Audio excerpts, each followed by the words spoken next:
Hello, everybody. We're in the same clothes we were in last week. Do you know what that means?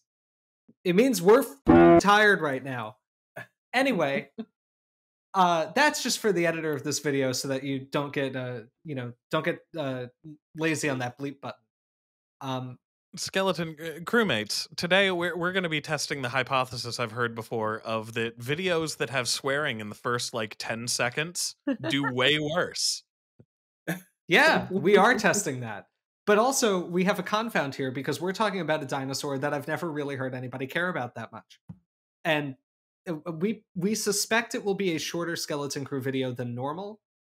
We're going to see what that means. Every time I've said that in the past, the video is over 2 hours long. So we're going to find out. Yes. Before we talk about Dryosaurus, the cute little guy, one of my favorite cute little guys in the game, a brief exhortation to you. Please like this video and comment on this video and subscribe to our channel. And if you can, support us on Patreon. Also, if you can / want to, buy some of our merch on Redbubble. It's all really good. Amelia's been pumping out a bunch of new designs. The existing designs were also good, and you probably should have bought them already. But if you haven't, it's okay. We can overlook this transgression. There's also a fun new item available on the shop, which is socks. They were not active are there? before. Yes, they weren't active before, but I realized that they could look nice with the tile pattern. Nice. Very nice. So now we've got Skeleton Crew socks available as well, and the mini skirt, which I talked about in the last video. Yeah. Very excited about the mini skirt. I will see one in the wild one day. That's when I will retire from the channel. I am not purchasing it. Socks are like not look good in it. They are. I've always been saying that. But let it be known, everybody, if you want me to retire from the channel, just let me see in an organic context a Skeleton Crew miniskirt in the wild. My job will have been done, and I can do what like Odin did in I think the third Thor movie and just dissolve into gold dust, because I was no longer needed on this planet. That's what actually how I'll know when every dinosaur species has been named. Is I'll disintegrate. It's like your work here is done. Master Oogway and Kung Fu Panda vibes turn into cherry blossoms. Anyway, the person experiencing early onset dementia is Dr. James Napoli. He's a postdoctoral researcher in the North Carolina Museum of Natural Sciences and North Carolina State University. And he is losing his mind on camera every week. Go back to our first videos. I think my brain worked better then. Alex has been playing with this thing since the last video. What is it? It's a tentacle. Why? Don't worry about it, bro. Why? If you go back and watch our videos, I've had it for a very long time. I noticed it. Never mind. Whatever. Put it away. I'm reminded of a college lecture right now with a really, really smart professor who was, explaining thermodynamics in ways that none of us could appreciate at the time. And I remember I asked him a question, and I don't remember what it was, but I thought it was simple. And he just said, that is a problem with many tentacles. And then didn't really explain. That's a rad way of phrasing that, great, yeah. Honestly. Welcome back from the other side of a cut. My name is Amelia Zietlow. I'm a PhD candidate at the American Museum of Natural History.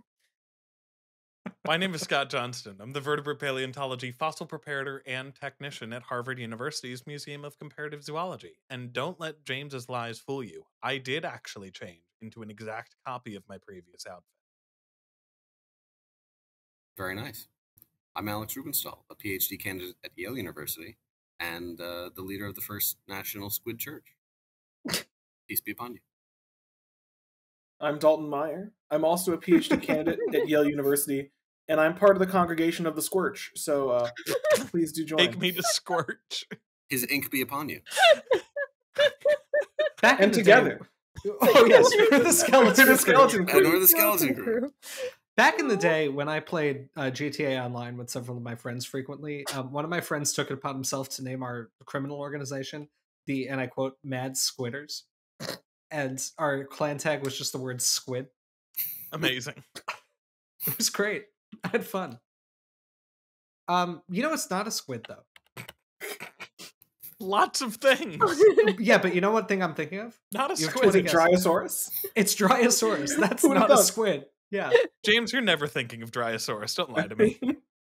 Ooh, Thinking about it right now. tinnitus. Let's see it come into the world. Yes, Tinnitus, you say?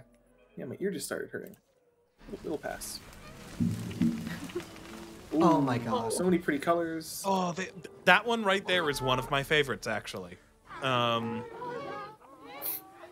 like the little bandit mask they have. They have weird plaintive human whales. And I like their noises. It's I cute. really like their sounds. The whole time. You know, this is a pretty good model. Yeah. Yeah, no, this one goes, oh, he's just a guy. This is an adorable little guy, but what does his name mean? And it definitely doesn't mean what I thought when I was a little kid, which was I saw it in When Dinosaurs Roamed America, and it was like, oh, it's in an arid environment. That's why it's called Dryosaur. Because it's just so dry. Because it's dry. Amelia, what does his name mean? Were you in a... The- No. The name means tree lizard. And if we are referring to the specific species, Dryosaurus altus, it means the high tree lizard. Amazing. Why? Is there a why did they think they were living in trees?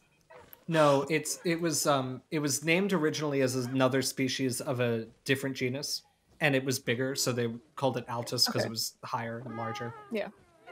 Yeah. Although that is, I think another early ornithopod, Hypsilophodon, right, was originally supposed to be It was- chilling in trees. Oh yes, that's a different thing. It was not originally named within Hypsilophodon though. It was No. originally Leiosaurus, Mhm. which I think may not actually be valid anymore. I think I've it certainly never is. really heard about it.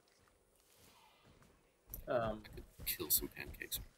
Oh, I think no, it's dubious, but I think it's just dubious. It's based on a very fragmentary specimen, but yeah, it's not real. Is A that lot of stuff that was Lausaurus has been dumped into like Dryosaurus, Nanosaurus, which is the objectively inferior name to Othnielia. But yeah, Yeah, that's I was rip. just looking that up.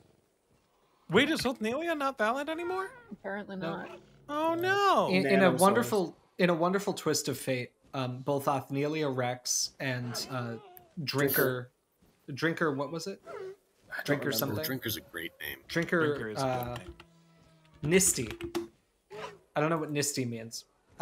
Were I believe both subsumed into Nanosaurus. So both the one after Marsh and the one after Cope were just shrunk into a dinosaur that's name means small lizard. It's a very funny insult to both of their memories. Oh, that's And I think great. it's exactly what they need. It's fair, but man, I like Yeah. Othnielia. I Anyway, really like Othnielia. We're Yeah, not no, here I to talk loved about it it. as well. No, we're not.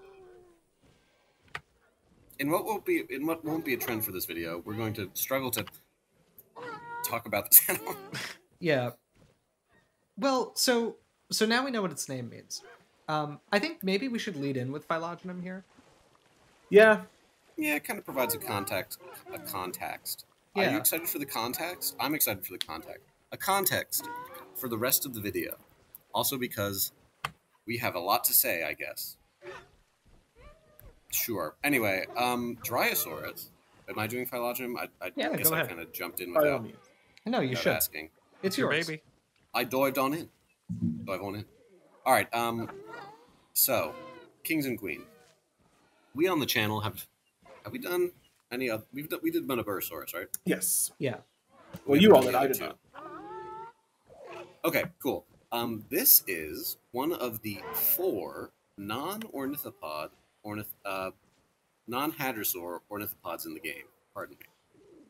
We've talked about Tenontosaurus in the past, and actually, I'll refer back to that because it is interesting. Dryosaurus is an ornithopod dinosaur. So that means bird-footed. They have 3 big toes they walk around on, they leave tracks, whatever. Early members of this clade were generally small bipedal animals. They're all herbivores, as all ornithopods were, likely. And Dryosaurus is interesting in that it is representative of the primitive condition of ornithopods. As you know, they'll go on to evolve into great big hadrosaurs. and large iguanodontians that are very interesting and specialized. But early on, as with all ornithischian clades, the ancestor is a small biped. That is because the ancestor of those animals was a small biped at the base of dinosaurs. So, Dryosaurus is interesting in that it's, it's the, if you want to do, hey, what does an early ornithopod looks like? It's basically like that. That being said, it is not the most basally branching ornithopod we have in the game, because evolution is not a linear progression, and I think James is going to talk a little bit more about this later, so I'm not going to harp. But Muttaburrasaurus is actually an early ornithopod. Both it and Dryosaurus are now part of Iguanodontia, which has been moved to a node. But Rhabdodontomorphs appear to have diverged earlier than Dryomorphs, like Dryosaurus. Dryosaurus is more closely related to the group of ornithopods that include Tyrannosaurus and Iguanodon. I think also Camptosaurus is more closely related to those two than it is to Dryosaurus. Yeah. So yeah, it's early relative to some of the other organisms in the game, but it is not like a truly quite primitive ornithopod versus something like Gasparinosaur South America or the rabbit, which is frustrating because those groups don't have Jurassic records for the most part, whereas Dryosaurus is from the Jurassic, and this is a ornithopods are probably originating in the, I'd want to say really the middle Jurassic, the interesting time. Sorry, that sounded like he said hello. Oh, anyway, yeah. So not to harp on this too much, but some of the interesting transformations that happen into the Cretaceous in this group are, and you can kind of see precursors in our very cute little guy. But those forelimbs in hadrosaurs will become weird and hoof-like. There's reduction of the fingers along the sides of the hand. And in Dryosaurs, as Dryomorphs, they have kind of a primitive dental dentition. I think they have leaf-shaped teeth, right? Yeah. Which, in things like Iguanodontans, become more densely packed, and then in hadrosaurs become these dental batteries. I'm trying to think if I have... Well, okay, I guess the last thing is that Dryosaurus itself is part of a family, Dryosauridae, which are these generally small to medium-sized I guess for dinosaurs, small herbivores that show up in the, I think, late Jurassic, persist until the early Cretaceous in some places, and I think can be found in the U.S., in Europe, in I think Baldosaurus is European. They can be found in Africa, and possibly elsewhere. I'm not sure what the other representatives of the group are, but yeah, that's their phylogeny. You heard it here, folks. Yeah. The teeth aren't quite right in this model, but that's not tremendously surprising. They're tucked back in there. I'm surprised they gave it teeth. Yeah, I'm surprised they did as well. I almost, for a second, thought that was a lighting thing. But also, wow, this thing looks weird with its eyes closed. Like, they took my eyes. Yeah. So I think, just to kind of build on what Alex was talking about, I've always found it very hard, given that I don't work on these animals, to remember the topology of what we understand the evolutionary sequence within ornithopods to be, and their more early divergent relatives.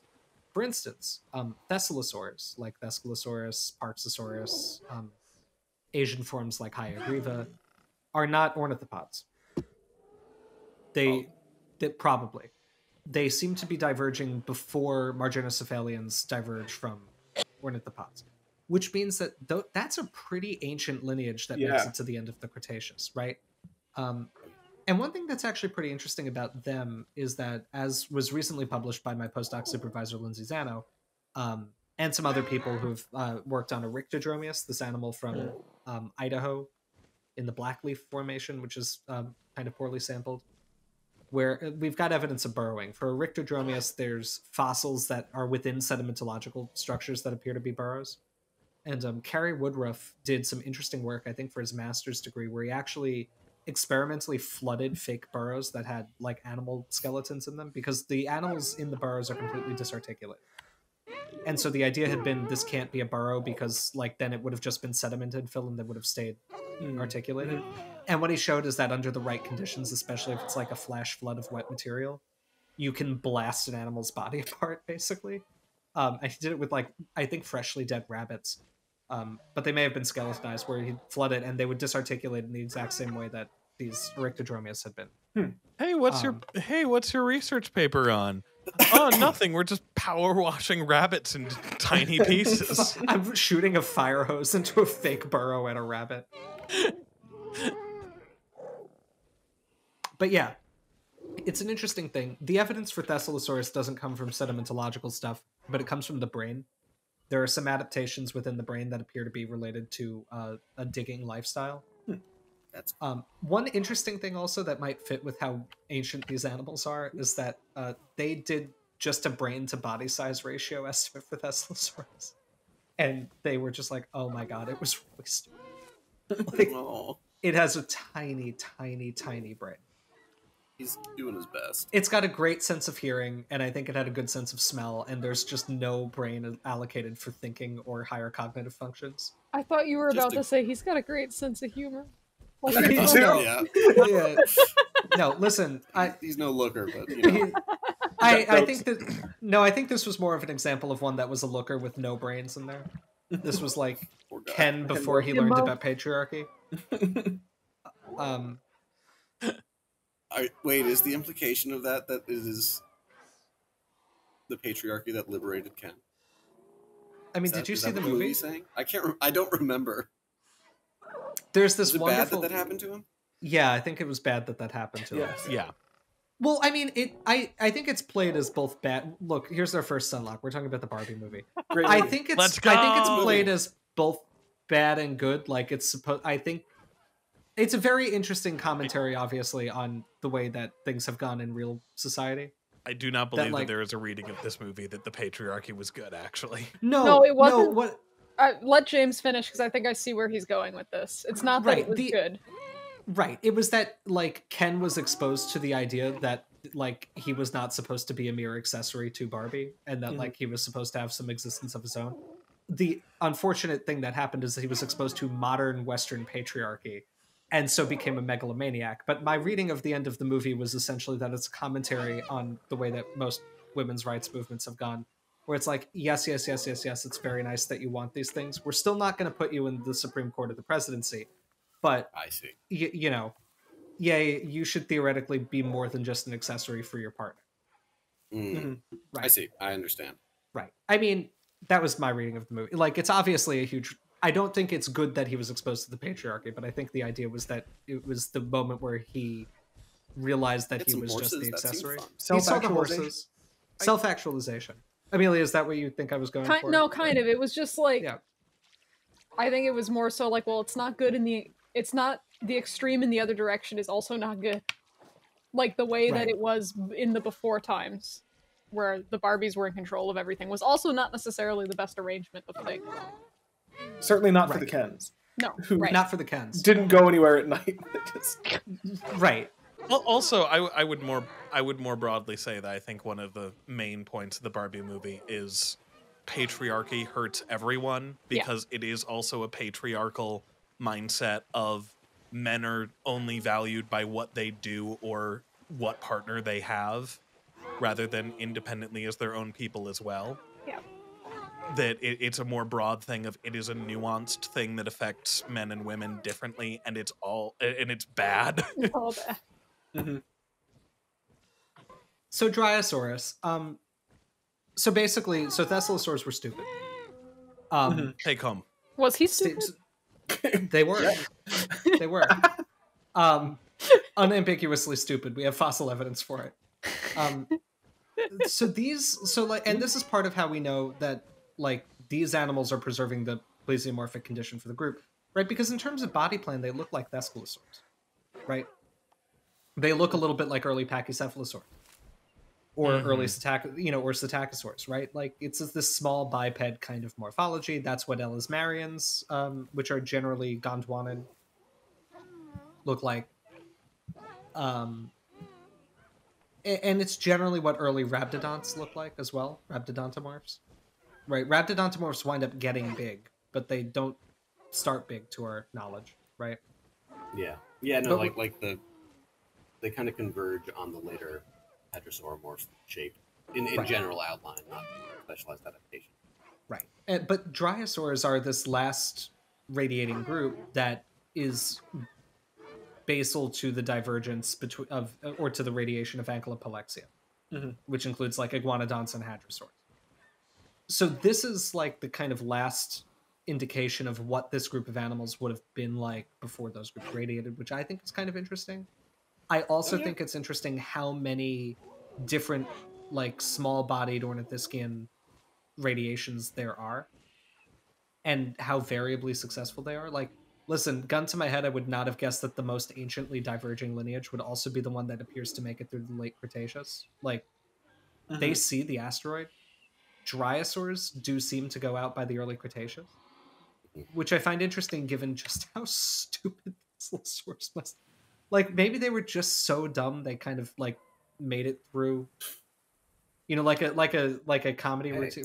Not a comedy routine. Like Sometimes a slapstick thing. Like Mr. Magoo. Yeah, like right. They just hide. They hid in the hole. Hey, sometimes dumb is better. Oh my god, he's so cute. Love him. Very cute. I just along James's because we don't have the Silosaurus, so we're not going to talk about basal neornithischians in this game either.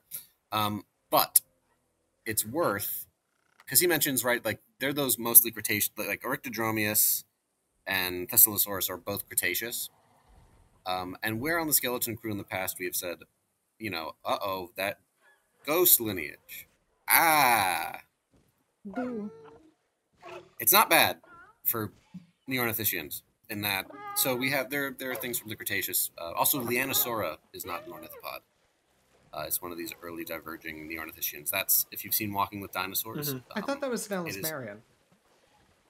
Unless it's moved, I thought it was a check. This is live fact checking. I'm being fact checked. Tell me in the comments if I was right. Also, Lianosaur is high-key one of my favorite dinosaur names. It's just such a beautiful name. I love it. Anyway, but in the Jurassic, we have things like Phylogenum that are coming out of the middle Jurassic. So we're getting pretty close to the origin of these things. And they look, in general body shape, pretty similar. Phylogenum is doing some interesting things with its integument. And I think Thessalosaurus is known from some mummies that I don't know if we can say it's doing a similar thing, but that's a talk for later in the video. Well, now was I wrong? Was I owned? It's About unclear Lianosaur? what Lianosaura is. It's been found as an Alismarian, but it's also been found as like a non-iguanodontian ornithopod, or as a genosaur, or as a hypsilophodont. So the latest analysis, I think, finds it as an Alismarian, but I think it's probably safe to say we don't know. Then I'll say that maybe that's where it goes. Yeah. Well, honestly, I think that could be a dovetail into a topic right now. The integument. What is integument? Skim. Skim. I love swim. Skim. Integument is the term given to basically skin and anything growing from it. That rash you have, that's integument. Yeah. Mm-hmm. This mole is integument. No, My Quato. What? My Quato. His Quato. The reactor Quato? quaid. Start the reactor quaid. It's totally cool. You don't know what Quato? Anyway, I'm so lost. So integument is anything like scales, feathers, fur, armor plating, just skin. So things like that. And Jurassic World decides to depict Dryosaurus as traditional old school dinosaur scaly. Naked. But was it? Not all depictions of Dryosaurus have it traditional dinosaur old school scaly. Or putting those words in even more incomprehensible order next time I say it. Yeah. Could you try that again in English? Or something similar? Maybe Scaly Dutch? dinosaur traditional. Old school. Thank you, that's great. You're like one of those AI ads or something. Scaly time tradition. Scaly time traditional. The skeleton. Don't Google that. No, God no, knows what you'll find. I don't. We do not condone the results of what happened if you Google the Scale of Time crew. I'm gonna Google it. That sounds neat. Sounds like a cool group. Dalton, is it bad? Do we have to cut this bit? It's just a lot of like people with like rashes and eczema and stuff. I can sympathize. Okay. That's what happens if we all get eczema. We become the skeleton crew. Anyways. Well, we got 2 out of the 5. What's the disease 3 in of you Game are of behind. Thrones? Grayscale. What? Cool. He asked what the disease in Game of Thrones was. Oh. Also, 2 out of 5 of us have eczema? Yeah. Who else Can you has eczema? guess? Me. Oh, I Why actually else would I have made that comment? Like, I know some Because parts you were being weird mean about to one of one of you. us. I just heard Scott say that Yeah. too. I didn't hear who said it first. A little bit. Anyways, okay. So, it is actually relatively common to see Dryosaurus depicted with some sort of feathery filamentous covering. Gregory S. Paul did it a while ago. Yeah. Being, again, weirdly ahead of the curve on putting feathers on critters that are traditionally not feathered. And much more recently, the game Prehistoric Kingdom. One of the skins for Dryosaurus is a feathered version that I like a lot. I'm just going to weigh in here with the countervailing opinion of, I think based on the wide distribution of scaly integument and animals related or closely related to Dryosaurus, my guess is that they had already lost a feather. Perhaps. Yeah. We don't have anything further down the tree that has feathers. We have do we? Psittacosaurus. Well, I mean, no, I mean, right. like this line.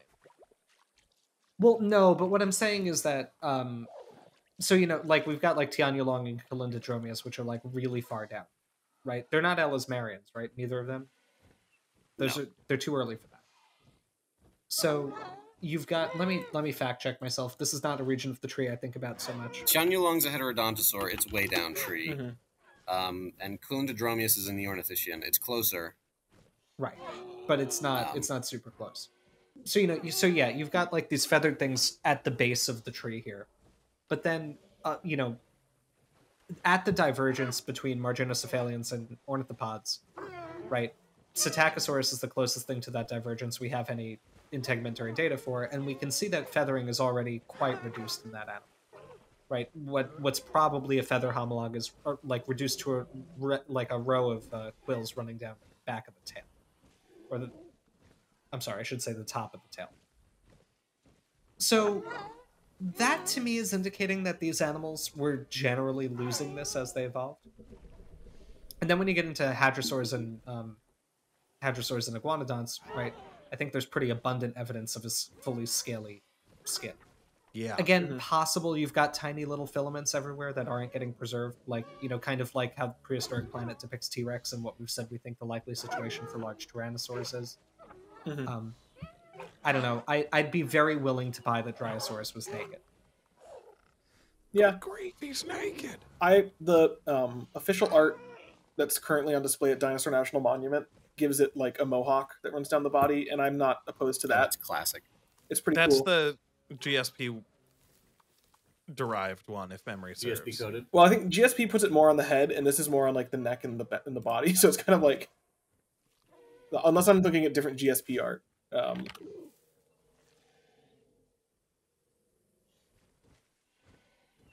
Now, I subscribe to a slightly different school of thought in this regard, which is the school of being right about things.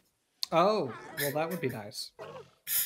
Which is that I think Dryosaurus was probably a little floofier than just having the remains of filaments betwixt its scales, if only for size. I don't think it's shaggy. I could see kind of a thin, feathery coat along the top, almost kind of like evocative of some of the sparser old school ornithomimosaur reconstructions.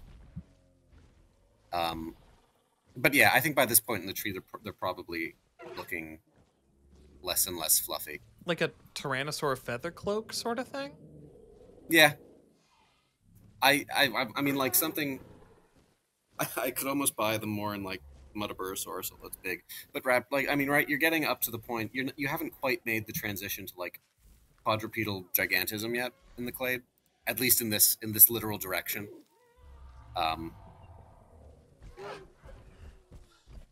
don't think they're... I think probably even all the way up into, like, Lambeosaurians and Saurolophines that, like... There's probably weird filamentous stuff that's... we wouldn't be able to predict, that's, like, in the soft tissue and stuff, but then I don't think, like, Lambeosaurs or Hadrosaurs had coats of feathers or anything like that. But Yeah. I think sometimes of, like, weird structures, like Psittacosaur tail quills, but, like, maybe around their faces or necks or stuff like that. I mean, anything is possible. I guess when I say, like, was it feathered, my gut is telling me what that means is, if you looked at it, would you say it looks feathery? Like, I fully concede that a lot of these animals probably retained feather or quill homologs for a lot of their evolution.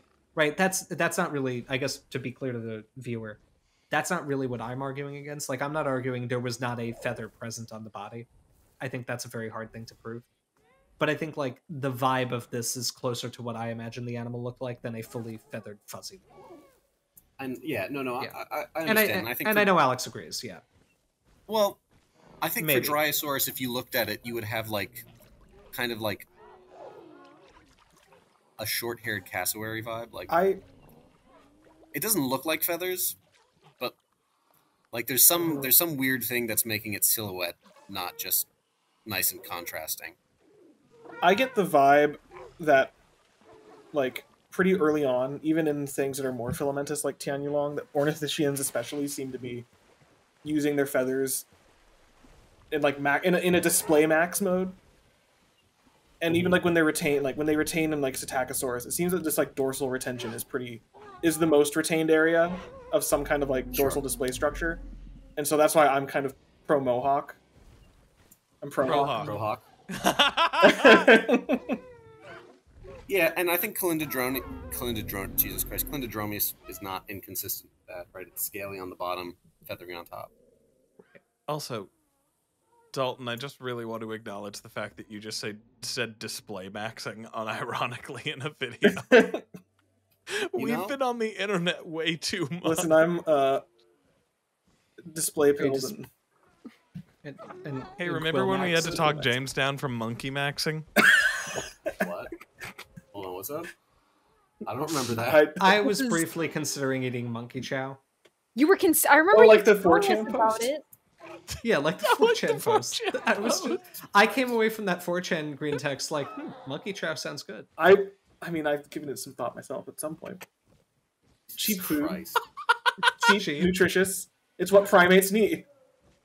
Okay, I'm gonna pull this back to integument for 2 seconds and just Calindodromeus is weird. It's got a lot of variation, and also I subscribe to the ultimate chaos mode theory, which is that there are no scaled dinosaurs, and the things that look like scales are all the weird secondarily derived feathers that are in bird legs. All right, Alex, let's get you to bed. Yeah, sure. Time Prove for it, medication. nerds. How are you gonna prove it? Birds have They're regular scales too. Don't tell anyone that. Don't remind them of that. No. All of the reticulate. They steal those from eating reptiles, like Yes.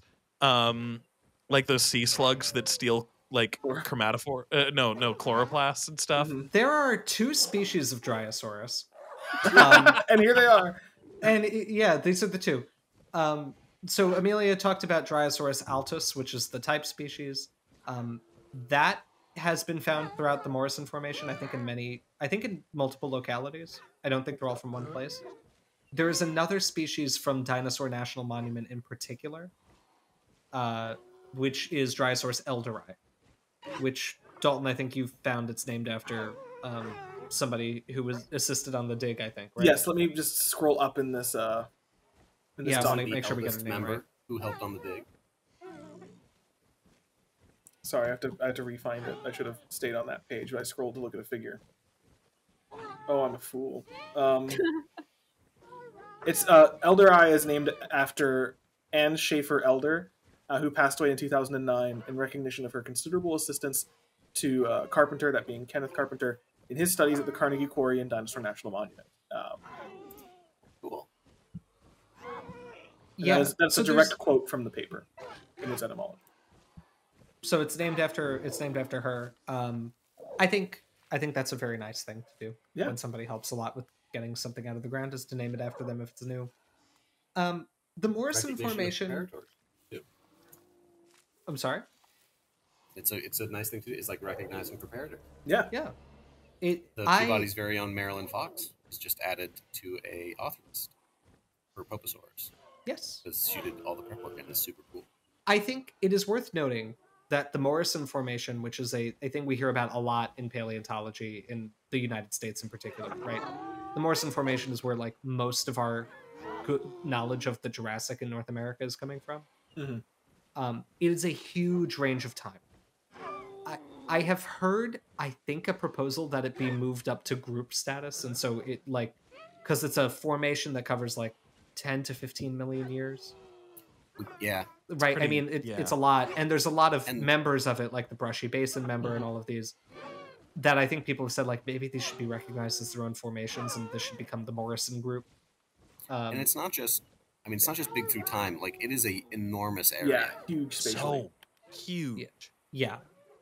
It's like if you've been to Utah, you've been to the Morrison. Yeah. And it's all of Utah, Colorado, parts of Wyoming. I think it might crop out somewhere in Montana. I wouldn't be surprised.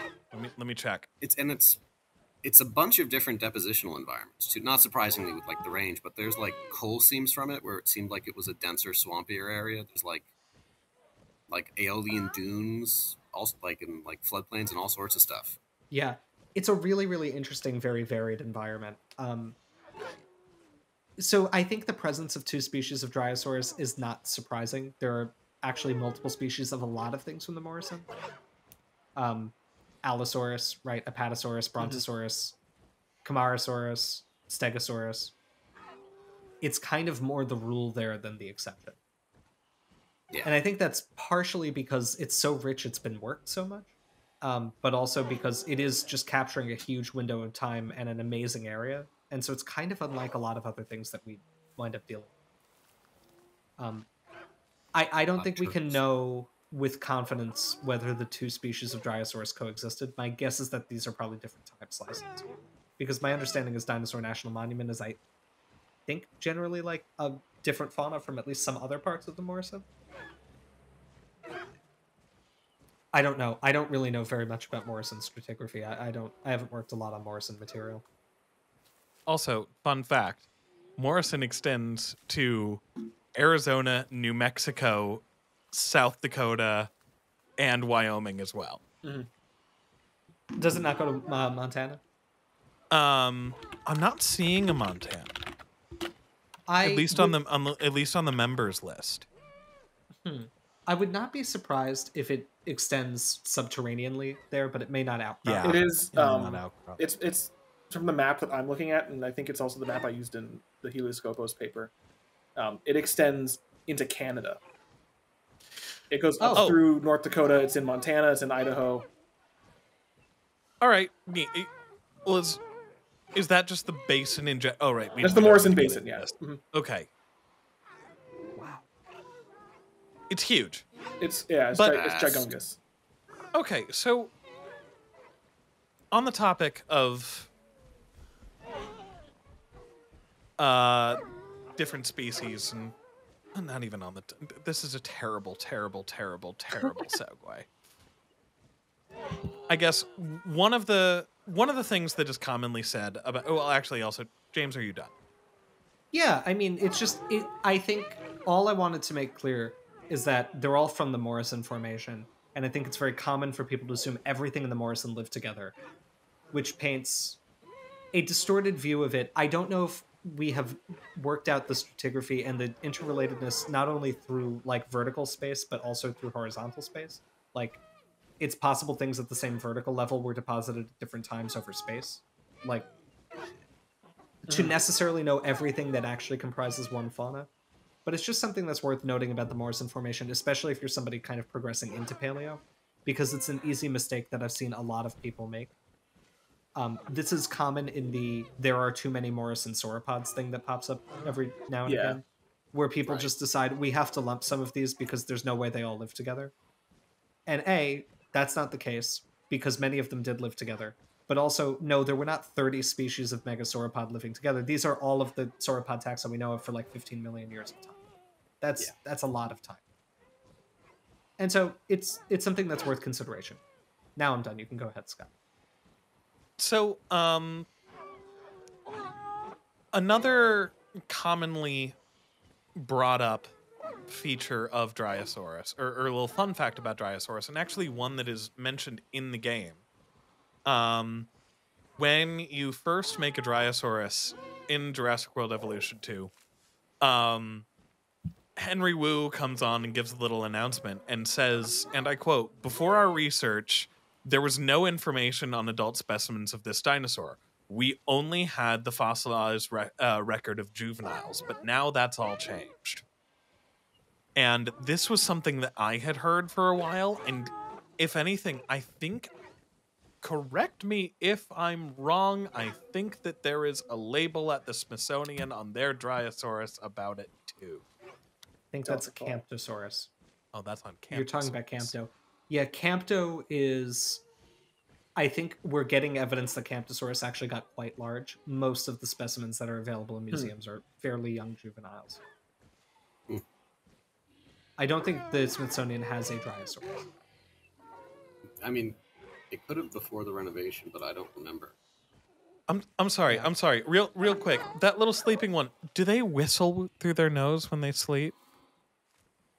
They've got the honk shoes. They do. Incredible. Ooh, Dalton, you're... It's big honk shoe hours. Dalton, you're convincing me to your side by doing nothing except showing me videos. It sounds like just like blowing through a woodwind instrument, but without actually like making the proper like embouchure for it and stuff.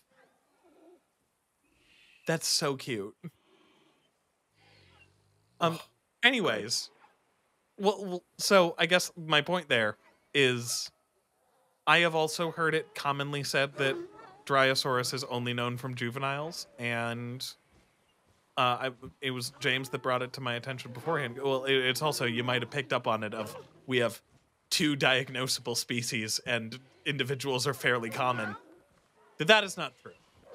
We do have fully grown Dryosaurus, and it seems like the Dryosaurus in this game is a pretty good approximation of how big they would get. Which I think is great, because this is a very good size animal.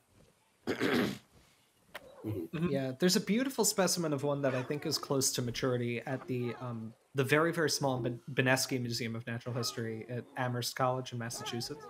It's a really great place. I was there recently. I love it, and it was apparently donated by a wealthy alum of college who had, I guess, purchased it on the private market. It seems to be nearly complete. I don't know exactly how much reconstruction there is, but it's in really good shape. Beautiful mount. It's a cool specimen. If you haven't been to the Benesky Museum and you get a chance to, they have, hands down, bar none, no questions asked, the best fossil footprint exhibit I've ever seen. It's gorgeous. The Benesky Museum in Amherst, Massachusetts.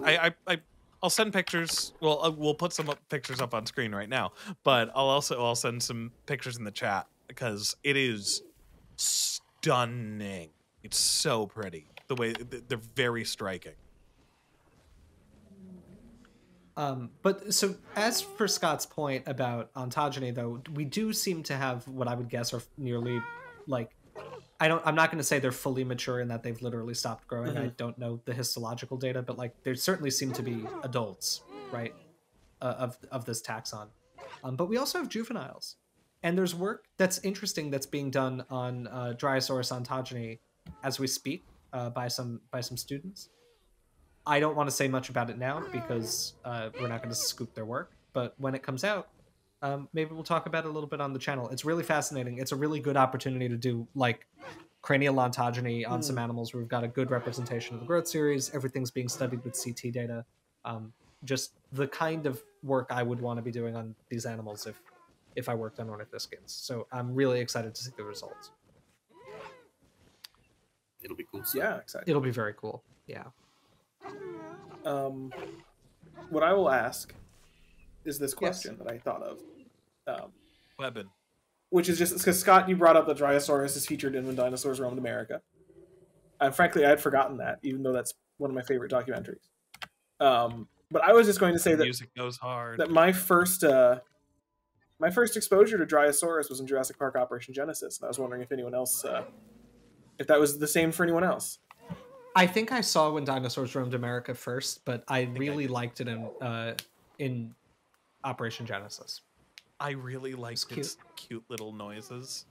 It was so cute. Yeah. It has just some of the cutest little dinosaur squeaks I've ever heard. All right, shall we rank?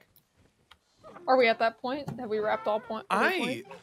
Yeah. I have nothing else to say. Is there anything that we want to say about the model before we get into it? I'd like to say that upon reflection, I think the Lego movie is a better toy movie than the Barbie movie, but that's just me. I have no particular feeling about the Lego movie. Just being silly. It's got the model has 5 fingers. It's got good little hands. Yeah. It does. You know, I think I'm gonna try and get it head on here, because Dryosaurus, like many ornithopods, has palpebral bones that make kind of an eyebrow, and the art that I mentioned prior at Dinosaur National Monument make the palpebrals make it look very angry. It looks like a very mean animal. I like this interpretation where they do seem to have included them in the design, but it still looks happy. Yeah, it's sweet.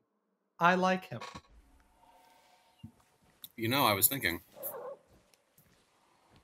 based almost exclusively on the fact this thing is bipedal, it probably has the most accurate ornithischian hands in the entire game. Right. I like that it sits correctly. I was about to say, I like that it sits correctly, and I also like how it sits. I like that it just kind of plops. It's a very quick sit. Yeah, he's tired. It's super cute. He's quick to sit. Quick to Takes a sit like no problem. I'd be ABS, bro. Always be sitting. Can we please rank it? Yeah. Yes. Let's rank it. Okay. Let's take it to the species viewer. Take it to the bridge. Yeah. Let's save it really quick. I have to say, it was a dinosaur that I was very happy was added in one of the DLCs in the original game, because like I like to make Morrison formation like mega exhibits. Even though the sauropods are racist and hate each other. But like they always felt empty without something smaller than Stegosaurus in there, and like Dryosaurus really fills it out very nicely. And Scott, yes, one of the reasons that I think it was in that original DLC is because I don't think we mentioned, but this is a Jurassic Park Operation Genesis. We talked about it. Alex was getting his food. Oh, you. I mentioned that this was that was my first exposure to the animal was Operation Genesis. That's when I learned about it existing.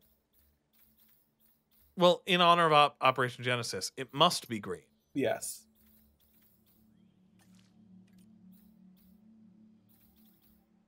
Give it the red bandit mask. I like the red. There's 2 red bandit masks. I'm gonna go with this brighter one. I also really like the purple. The purple's good too. It has a lot of really good colors. Yeah. And I in particular, I really like whenever I put them in my parks. I do like that 2 of the red bandit masks ones are very, very, very similar in coloration, just slightly different, because I like to put a good amount of both of them in there, and it looks like it's a nice amount of individual variation.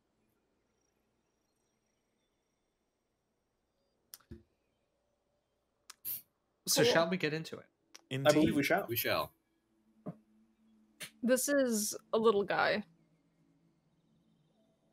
I don't know. I don't feel strongly about it, but I don't want to complain about it. Like, it's not his fault that I don't care about ornithischians for the most part. So I'm not going to take it out on him. But also, like, he's got the cute little hands. He does the sit. He does the snore. And it looks like the animal. Like, I know what that is. I would probably guess a couple of different little ornithopods before I got the Dryosaurus, but, like, I'm thinking the right shape, you know? I'll give it an S. It's cute. It's not perfect. But that might be bias. That's an S. Very generous. I think he's adorable. It does give me he him a little bit. I don't know why. What? You can dispute this in the comments. I think he's adorable. I love adding, like Scott, I like to make Morrison super enclosures. I kind of let my sauropods just deal with it. They have to be together for me to be happy, and so they will be. But I do like having little things moving around in there, like to contrast all the large animals. And I think if I had, well, this is beside the point. I love it. It's adorable. It doesn't give me H tier though. It doesn't make my heart soar the way that it does when I see Hemalocephalae or Sinosauropteryx. Right? This is great, but it's not. It's great, but it's not H. I'm gonna also go with S. I'll let go of Amelia. Yeah, it's one that, like, a park feels empty without it, and its sounds are great. Its little animations and stuff are great. If anything, I think that it could be just a little bit cuter in some of them. Like, I think its social animation where it just kind of two of them peck at each other and then they just look around and leave is like, eh. But, like, most of its animations are very good. Its colors are very good. I really like the bandit mask. It's a fun little guy. I'm torn between S and A. Generous. I'll give it an S. It's I see. It is charming. I think I agree with James. Gives him, her. He, him, Jesus Christ. Him, her. Tired. I'm tired. New pronoun just dropped. Super duper cute. However, it fails the H test, and I will explain what my H test criteria are. If I were in a burning building with this animal, and there was a real live human child, like Hemalocephalae, I could scoop up in both arms and ferry to safety, abandoning the child to the fire. With Dryosaurus, too big. I can't scoop him up. I would have to save the child. And so he does not get the H tier. Didn't we rank Shonosaurus as Alex, H tier? Alex, you're gonna have to give me Oh, your no. workout routine, because Shonosaurus, Archelotid, Utah Raptor are also in H. Did I give Dinosaur Utraptor would H? put out the fire. It's wet. That's true. Yeah, that's a true. good point. Yeah, good point. Just exhale really hard. Yes. Right. Don't ask for internal consistency. This is how I feel. It doesn't make sense. These are the H test rules. What about these? Disregard those ones. You know, Scott, the rules are not a cudgel.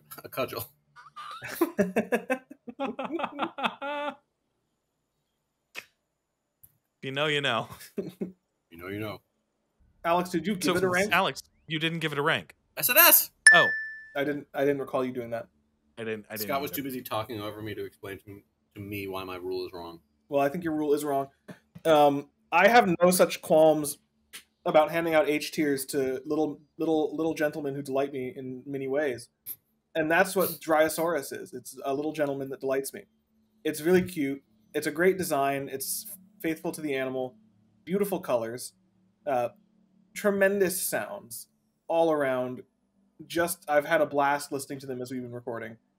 I like their social animation. I think it's cute. Yeah, I mean, and I think there's something to be said about how iconic it is. For some reason, despite being one of the most generic little dinosaurs and just a small, like, early ornithopod, like, it was added to the game because it was so popular in another dinosaur builder game, which it was probably only added to that dino builder game to give it like a small, cheap dinosaur. And everyone fell in love with it so much that it's become a staple of dinosaur zoo builders now. Like, I think there's something to be said about the humble Dryosaurus. H for humble. All right, I like that. Yeah, it's interesting that it was one of the like first animals in prehistoric kingdom. Mm-hmm. It Like, is. Crazy. Yeah. But a beautiful one there. What a beautiful one. So All right. I guess Thanks for watching. Bye. we have to thank our patrons. And rank it. And We rank also it. have to rank it. All right. All right. So that puts Dryosaurus right up in S tier. Oh yeah. Then some good company up there. And Is with it that, time now it is time to spin that Wheel. wheel.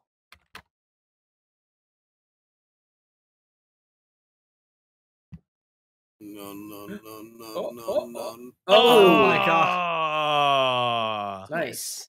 Nasutoceratops. Is that the last ceratopsian? It might yes. be. Yep. Ooh, It that's is. sad. Okay. Cool. Well, I mean, it's a great one to close out on, right? Yeah. Until Yeah. like Microceratus is inevitably added Oh god, I to the hope game. so. Yeah. Okay. Well, next week we're going to talk about the Texas longhorn cow of the Cretaceous period. But before we do that, there's going to be about a week of time. But before we even let that week begin to commence, I would like to thank our patrons, each and every one of you. We're going to have all of our patrons' names scrolling in the credits of this video. That'll just be, the credit. Hold on. We're going to have all of our patrons' names scrolling in the credits of this video. We thank each and every one of you for your support. We're also going to give our verbal spoken shout-outs to the most generous patrons we have in the Skeleton Crew, those who support us at Gorgosaurus tier or higher. And as of this recording, those patrons are Benjamin Seepser, nickname 3110, Philip Fico, AK92, Christopher Bellis Jones, Adamolos, Dan O'Kyrus, King Zashu, Lax Fishin, Max Ironpaw, original username, Pythonic, Swamp Ape Science, and we. Thank you all so much for your support of the Skeleton Crew. Everything that you do for us really helps us keep these videos coming and helps us justify taking all the time we need to make them as good as they can be. And I don't think we can adequately express our gratitude for the incredibly generous support we're getting so early in this channel's history. I did not expect anything quite like this yet, and it's really wonderful. So thank you all very much. Please remember, Thank you. If you like our videos, please leave a like on our videos. And if you have thoughts about our videos, you should leave them in the comments. And if you haven't already, you should subscribe to the Skeleton Crew. And if you can, consider supporting us on Patreon. Thank you all so much. We will see you next week for our discussion of a ceratopsian that was actually depicted pretty well in the Jurassic World franchise, which is kind of amazing given what they did to Sinoceratops. It's a salve to my emotional wound. Indeed it is. Until next week, guys. Thank you all very much. Bye-bye. Bye. Have a lovely time.